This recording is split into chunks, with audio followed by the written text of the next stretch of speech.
Bonsoir à tous, ravi de vous retrouver pour ce journal. Dans les titres de l'actualité de ce jeudi 5 août, une seconde phase à caractère exceptionnel s'est ouverte pour le concours du CAFOP. Seulement 3000 candidats avaient été reçus au cours de la première phase, sur les 5000 attendus. Et puis dans le dossier du jour, le récit d'une opération exceptionnelle de lutte contre l'orpaillage clandestin qui a duré 72 heures. Et Ruth Bagby, l'unique athlète ivoirienne médaillée aux Jeux de Tokyo, est de retour en Côte d'Ivoire. Elle a reçu un accueil chaleureux. Le 27e congrès de l'Union postale universelle qui se tiendra dans 4 jours en Côte d'Ivoire. Après la précédente édition à Istanbul en 2016, le pays hôte est à la tâche pour réserver le meilleur accueil aux 192 pays membres de cette organisation afin de tirer les meilleures décisions pour le secteur postal en pleine mutation. Le directeur général de la Poste s'est rendu cet après-midi au Sofitel Hôtel Ivoire où se tiendra l'événement pour s'assurer de la bonne avancée des travaux sur le site. Nadia Eja et Tanguy Conan. Dans seulement 4 jours, la Côte d'Ivoire accueillera le 27e congrès de l'Union postale universelle. Un événement historique pour la nation qui devient le 2e pays africain à abriter ce rendez-vous mondial après l'Égypte en 1934. Au Sofitel Hôtel Ivoire, lieu où se tiendra la rencontre, on se met à l'ouvrage pour offrir les meilleures conditions d'accueil et de travail aux postiers du monde entier qui feront le déplacement.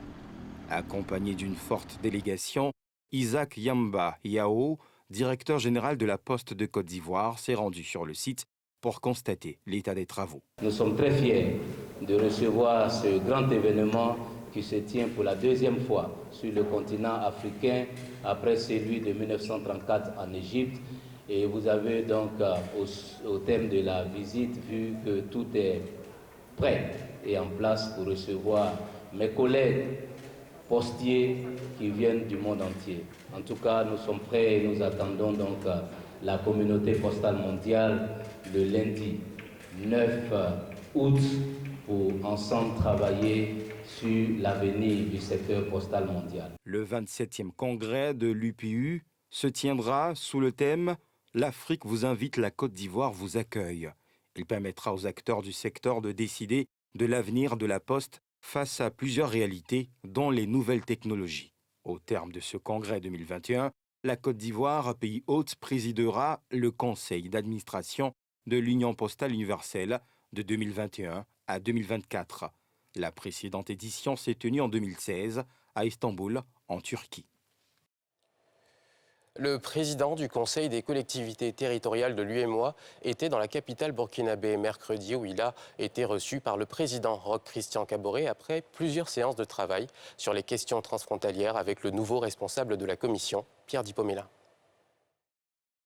François Albert Amichia, président du Conseil des collectivités territoriales de l'UEMOA, a conduit une délégation chez le président Roch Christian Kaboré à Ouagadougou.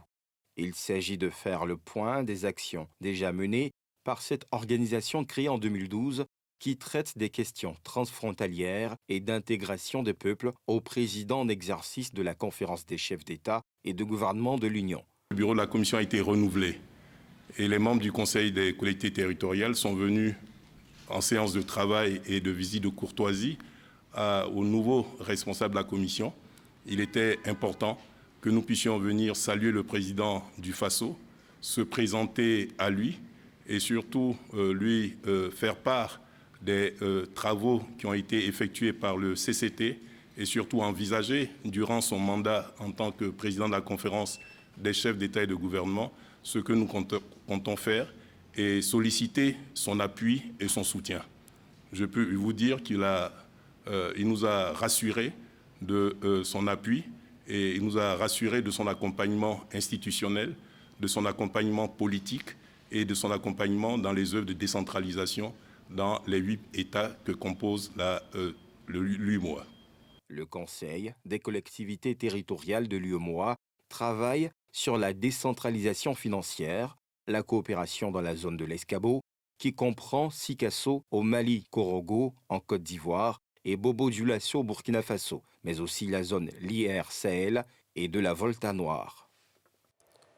Une seconde phase exceptionnelle de test s'est ouverte ce jeudi pour le concours du CAFOP, ce ticket d'entrée direct dans les centres d'animation et de formation pédagogique. La première phase s'était ouverte le 1er mars dernier avec un objectif de recrutement de 5000 candidats. 3000 candidats ont été admis sur ces 5000. 2000 places sont donc à pourvoir. La ministre de l'Éducation nationale et de l'alphabétisation, Marié Touconné, a fait le déplacement pour le lancement de ces épreuves de la seconde chance. Salifia Lekwe et Harouna Zeba. Lycée moderne Amadou Victor de Marcory ce jeudi. Ce centre fait partie des 113 retenus pour abriter le concours direct d'entrée dans les CAFOP.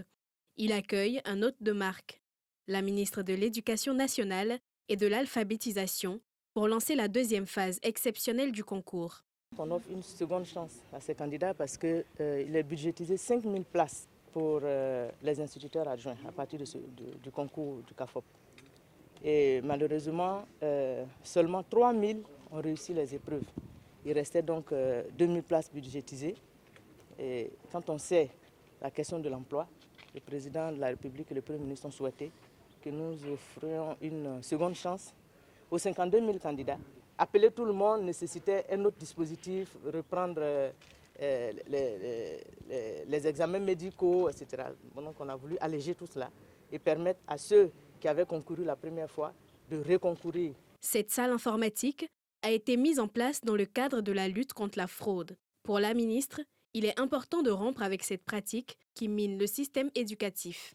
Nous souhaitons évaluer les candidats à partir de leur travail, le travail qu'ils ont fourni eux-mêmes. Et donc dans le cadre de la lutte contre la tricherie, voici un des dispositifs qui est celui de la vidéosurveillance. Donc ils sont surveillés. Et c'est comme ça que nous prenons les candidats qui trichent. Il faut sortir le mauvais grain. La première session de ce concours a été ouverte le 1er mars 2021 avec pour objectif de sélectionner 5000 candidats répondant aux critères définis selon des arrêtés interministériels. Le mardi 31 août 2021 seront proclamés les résultats d'admissibilité du second tour exceptionnel des épreuves écrites. Les admis rejoindront les premiers sélectionnés pour le test psychotechnique du mardi 7 septembre. Gervais Koulibaly tire sa référence de la vie politique. Il a annoncé aux journalistes ce jeudi au cours d'une conférence de presse à Cocody, celui qui était aussi jusque-là le président du parti CAP-UDD retourne à la fonction publique. Il avait été l'ancien porte-parole de Laurent Gbagbo et il a annoncé par ailleurs mettre son parti à la disposition de l'ex-chef d'État Pierre Dipomélin et Harouna Zeba.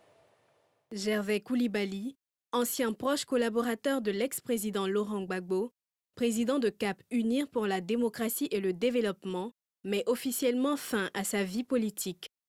Une parenthèse qu'il a ouverte en 2007 en tant que conseiller spécial chargé des questions de décentralisation et porte-parole de l'ex-chef d'État Laurent Gbagbo. Gervais Koulibaly a rappelé les acquis de sa formation politique et la contribution de celle-ci à la normalisation de la vie sociopolitique. Il cite entre autres le retour des exilés et le dégel des comptes avant de faire ses adieux. À son ancien patron, il remet les clés de son parti. Aujourd'hui, la situation, même si elle n'est pas parfaite comme on l'aurait souhaité, est un tant soit peu acceptable. Le dialogue est établi. Les présidents Gbagbo et Bédié se parlent. Les présidents Gbagbo et Alassane se parlent. Il nous appartient, tous, autant que nous sommes, de les encourager afin de les aider à créer les conditions d'une réconciliation vraie dans ce pays. Quant à moi, je vous l'ai dit, je suis préfet. Préfet hors grade. Et vu l'incompatibilité qui existe entre cette haute fonction et l'exercice de la politique politicienne, j'ai dû, dès mon retour d'exil en 2011, demander une mise en disponibilité pour pouvoir créer le CAP-UDD. À l'issue de ces 2 années qui m'avait été accordé. J'ai, par un heureux concours de circonstances, eu l'avantage d'être élu deuxième vice-président de la CEI pendant 4 ans, jusqu'en 2019. Puis, j'ai encore demandé et obtenu une deuxième mise en disponibilité qui prendra fin bientôt. Face à cette situation, je me vois contraint soit de démissionner de la fonction publique, soit de me retirer de la vie politique active. J'ai pris la décision, après avoir consulté mes camarades du parti, de me retirer de la vie politique active et de reprendre et mener à son terme ma carrière professionnelle. Désormais ancien président de CAP UDD, Gervais Coulibaly retourne dans l'administration ivoirienne qu'il a servi à un haut niveau, d'abord en tant que préfet hors grade et deuxième vice-président de la commission électorale indépendante. Et à présent, on vous plonge au cœur d'une opération exceptionnelle. Pendant 72 heures, de jour comme de nuit, nos équipes de reportage ont suivi une unité spéciale de lutte contre l'orpaillage clandestin. L'État de Côte d'Ivoire intensifie sa lutte contre cette activité illicite. En 2016, on estimait que l'orpaillage clandestin avait fait perdre près de 500 milliards de francs CFA de recettes à l'État de Côte d'Ivoire. C'est un reportage en immersion de Thiemé Dandier et d'Éric Kimo. Place d'armes de l'escadron 1 d'Abidjan-Agban. 22 heures, les éléments engagés dans l'opération de démantèlement et de destruction de sites d'orpaillage illégal se préparent à une opération.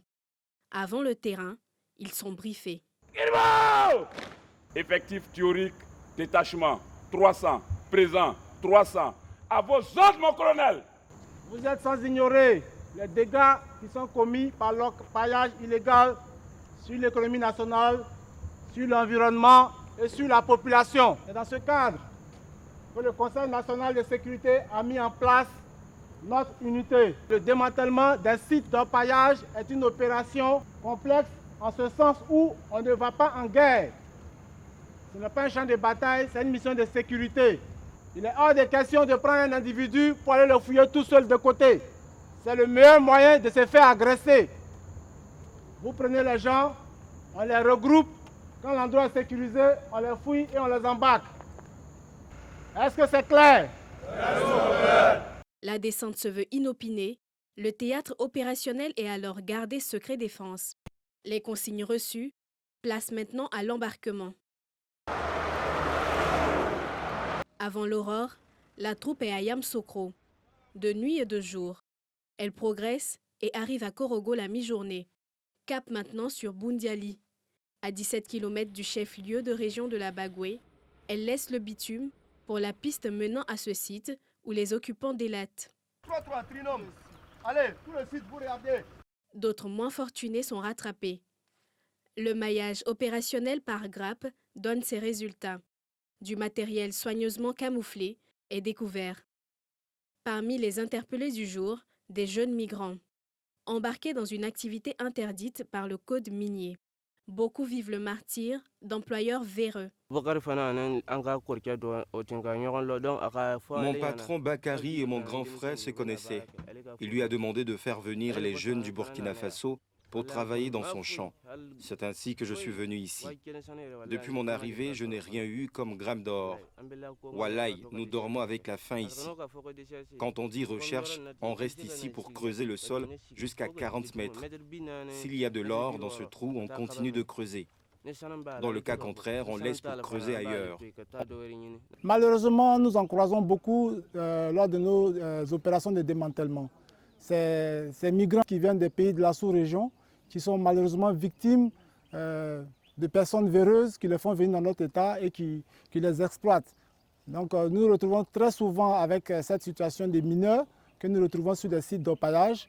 Nous les remettons au procureur de la République qui prend les dispositions qui conviennent. Le soleil se prépare à se coucher. Le bilan du jour se présente comme suit. 24 orpailleurs interpellés, une dizaine de motos et de motopompes saisies, une vingtaine d'autres matériels incendiés. J'ai venu acheter l'or. Bon, comme moi j'ai fait divers là, bon, c'est trop lent. Bon, j'ai venu ici pour que je dois gagner l'argent vite, vite. L'unité engage son retrait du théâtre.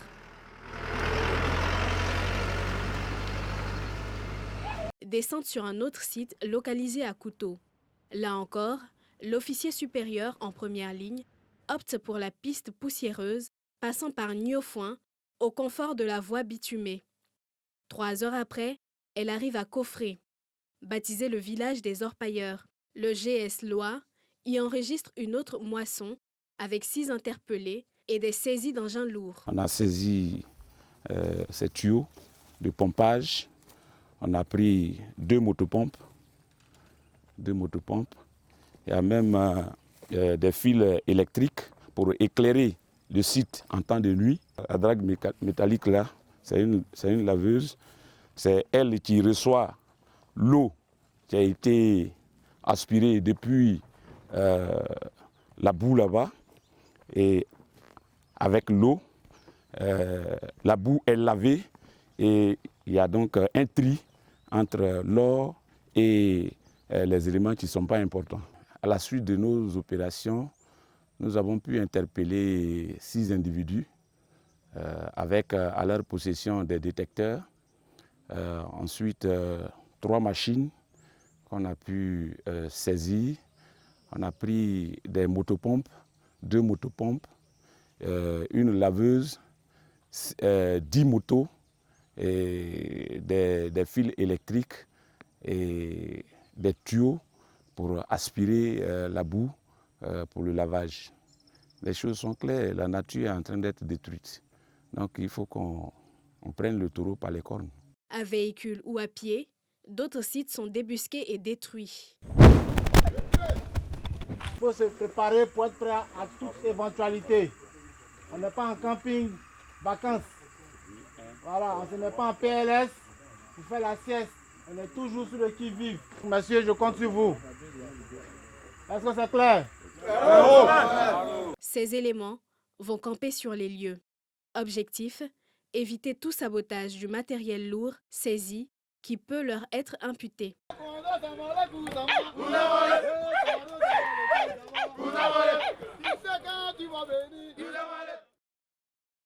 3 journalistes ivoiriens ont été primés lors du concours régional de reportage humanitaire du CICR. Ce concours récompense les meilleurs articles et productions des journalistes des pays francophones couverts par la délégation du CICR.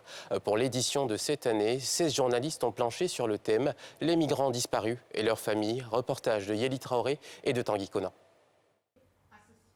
La 4e édition du concours de reportage humanitaire du Comité international de la Croix-Rouge, CICR, a donné son verdict. C'était lors d'une cérémonie organisée au siège de l'institution ce matin, aux 2 plateaux, dans la commune de Cocody.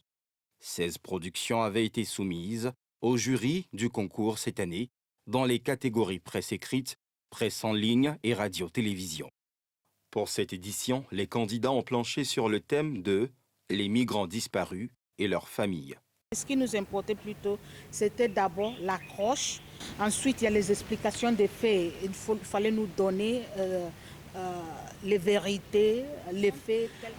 Nous cherchions aussi les illustrations. Est-ce qu'il y a des données, des chiffres qui nous aident à mettre les choses en perspective? 3 journalistes ivoiriens comptent parmi les primés de cette édition 2021. Je suis très contente parce que l'année dernière, j'étais 3e et vraiment, j'étais un peu découragée. C'est vrai, j'ai eu un prix. J'avais décidé comme ça cette année, il fallait que je sois à la tête donc, de la catégorie audiovisuelle par la qualité de mon travail. Ça n'a pas été facile. Il fallait parcourir plusieurs quartiers d'Abidjan à la rencontre des familles. Et voilà, avec des données aussi chiffrées, avec des recherches, j'ai pu tirer mon épingle du jeu. Je suis très heureux.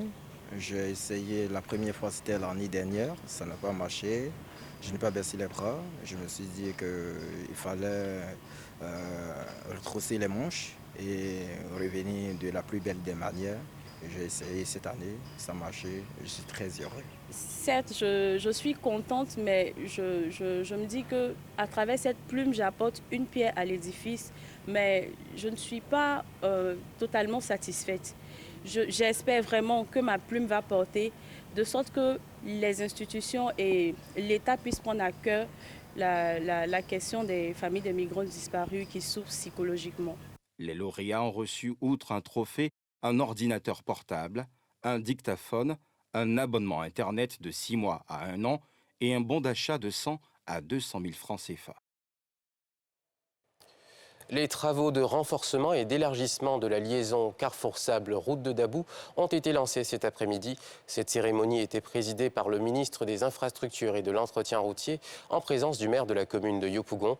Ces travaux visent à améliorer la mobilité et à réduire les embouteillages ainsi que le nombre d'accidents. Ils vont coûter 11,5 milliards de francs CFA et s'étendront sur 10 mois. Reportage de Yéli Traoré et de Cheikh Bleu. Le coup d'envoi des travaux de renforcement et d'élargissement en 2 fois 2 voies de la liaison Carrefour-Sable, route de Dabou, dans la commune de Yopougon, a été donné cet après-midi par le ministre de l'Équipement et de l'Entretien routier, Amédée Kouakou. L'élargissement de cette voie centrale de votre chère commune va améliorer sensiblement la circulation des personnes et des biens en réduisant la congestion de la circulation trop souvent vécu sur cet axe routier urbain et dynamiser les activités économiques dans votre commune. C'est le lieu de manifester notre infinie gratitude au président de la République pour son leadership et sa grande vision pour le développement de notre pays. Ce chantier, d'un coût de 11 milliards financé par l'État de Côte d'Ivoire et qui s'étend sur 6 km, sera exécuté en 10 mois. Il permettra une amélioration des conditions de trafic et une réduction du nombre d'accidents. Les travaux de renforcement et d'élargissement de la liaison Carrefour-Sable-Route de Dabou concernent un linéaire total d'environ 6 km sur 4 itinéraires. Lorsque nous partons de la route de Dabou jusqu'au carrefour de la zone, on a une longueur de 1 km 970 mètres. La partie 2 part de la zone jusqu'au carrefour de Siporex. C'est un linéaire de 1 km 210 et la dernière partie qui part de Carrefour Siporex jusqu'au Carrefour Sable qui fait 860 mètres. Alors sur la voie 4, sur une contre-allée qui va aller donc du carrefour de la zone jusqu'au Carrefour Sable sur 2 km. Les voies de 1, c'est-à-dire allant de la route de Dabou jusqu'au Carrefour Sable ici, donc c'est une autoroute à 2 fois 2 voies, avec un aménagement paysager sur la voie 3. Le coût du projet est de 11 milliards 500 millions qui est financé par le Trésor public, c'est-à-dire l'État de Côte d'Ivoire. Il va s'exécuter en 10 mois. Ces travaux, sous la maîtrise d'ouvrage déléguée de l'AGEROUTE et le contrôle technique du BNET, entrent dans le droit fil des grands chantiers initiés par le gouvernement depuis 2011 pour renforcer et moderniser l'ensemble du réseau routier national. Elle est de retour et elle nous rapporte une médaille, l'unique de la Côte d'Ivoire, aux Jeux Olympiques de Tokyo. Ruth Bagby, qui a décroché le bronze en taekwondo, est arrivée à Abidjan ce jeudi dans l'après-midi. Les Ivoiriens ont réservé un accueil chaleureux à l'héroïne nationale à l'aéroport Félix Houphouët-Boigny, Jean-Michel Quadio. La taekwondoïste Ruth Bagby, qui a remporté une médaille de bronze, la seule de la Côte d'Ivoire aux Jeux Olympiques de Tokyo, est arrivée ce jeudi à Abidjan. Elle a été accueillie par plusieurs acteurs du sport, avec à leur tête le ministre de la Promotion des Sports et du Développement de l'économie sportive, Paulin-Claude Danhaut, qui a salué les prouesses de l'athlète. J'ai vu dans quelles conditions particulièrement difficiles vous avez combattu. La Côte d'Ivoire, ton pays, est fier de toi. Et son Excellence, M. Alassane Ouattara, président de la République, a autorisé le gouvernement à te réserver un accueil très chaleureux. Je suis là sur instruction de M. Patrick Hachi, Premier ministre, chef du gouvernement, pour te traduire et t'exprimer la reconnaissance de la Côte d'Ivoire et t'exprimer notre légitime fierté. Le président de la Fédération ivoirienne de taekwondo a pour sa part remercié le gouvernement ivoirien pour le soutien sans faille à cette discipline. L'occasion sera donnée de dire merci au grand maître, son Excellence Alassane Ouattara, qui a fait confiance en son taekwondo et qui n'a eu de cesse de l'encourager. Avec lui, le taekwondo vit une nouvelle ère, l'ère des médailles olympiques. Sous lui, nous venons avec 3 médailles olympiques avec lui, à lui remettre. Honorée par cet accueil, la championne olympique a dédié particulièrement cette médaille à tous les athlètes ivoiriens. Je dis merci également à tous ceux qui sont venus ici à l'aéroport, venus m'accueillir. Ça me va droit au cœur. Et voilà, cette médaille, comme monsieur le ministre a dit, c'est pour récompenser tous les efforts de tous les athlètes ivoiriens qui ont représenté dignement la Côte d'Ivoire aux Jeux Olympiques de Tokyo. Et cette médaille, c'est pour la jeunesse, c'est pour la Côte d'Ivoire. Et voilà, je suis très très heureuse de rentrer à Abidjan. Titrée à 5 reprises aux championnats d'Afrique et médaille d'or lors des Jeux africains de 2015 à Brazzaville, Ruth Gbagbo est la 2e femme d'Afrique de l'Ouest à s'offrir 2 médailles au JO. Elle sera reçue par le président de la République le 12 août prochain. En Côte d'Ivoire, il n'existe qu'un seul centre en mesure de prendre en charge les enfants atteints de troubles psychiatriques. NCI Reportage vous ouvre les portes d'un monde tabou et méconnu. Ce sera à découvrir après ce journal, un extrait. Centre de guidance infantile accueille en moyenne entre 3 000 et 5 000 enfants par an. Il traite principalement les troubles psychomoteurs, du langage, du comportement et les troubles neurologiques.